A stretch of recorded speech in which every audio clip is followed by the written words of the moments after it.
ইরানে হামলার মাত্রা বাড়িয়েছে যুক্তরাষ্ট্র ইসরায়েল। প্রতিক্রিয়ায় গর্জে উঠেছে ইরানও। কিন্তু অর্থনৈতিক চাপে থাকা ইরান আর কতদিন এভাবে যুদ্ধ টেনে নিতে পারবে? প্রশ্নটির জবাব দিয়েছেন দেশটির ইসলামী বিপ্লবী গার্ড কোরের একজন কর্মকর্তা। তিনি জানান, ইরান বর্তমান আকার ও মাত্রার যুদ্ধ আরও অন্তত 6 মাস চালিয়ে যেতে সক্ষম।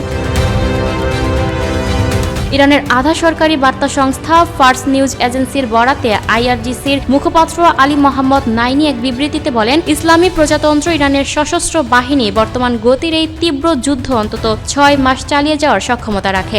নাইনির এই বক্তব্য সম্প্রতি মার্কিন প্রেসিডেন্ট ডোনাল্ড ট্রাম্পের মূল্যায়নের সম্পূর্ণ বিপরীত। ট্রাম্প বারবার দাবি করে আসছেন যে ইরানের ওপর যুক্তরাষ্ট্র ও ইসরায়েলের চালানো অভিযান অত্যন্ত সফল হয়েছে। চলতি সপ্তাহে মার্কিন ট্রাম্প বলেন, আমরা এ যুদ্ধে বড় ব্যবধানে জিতেছি। আমরা তাদের পুরো শয়তানি সাম্রাজ্য গুড়িয়ে দিয়েছি। পরবর্তীতে যুক্তরাষ্ট্রের প্রেসিডেন্ট ডোনাল্ড ট্রাম্প সাংবাদিকদের বলেন, যুদ্ধ আরও কিছুদিন চলবে। এ ব্যাপারে বিস্তারিত বলতে রাজি হননি Trump. Lucky Akter, people voice television, Dhaka.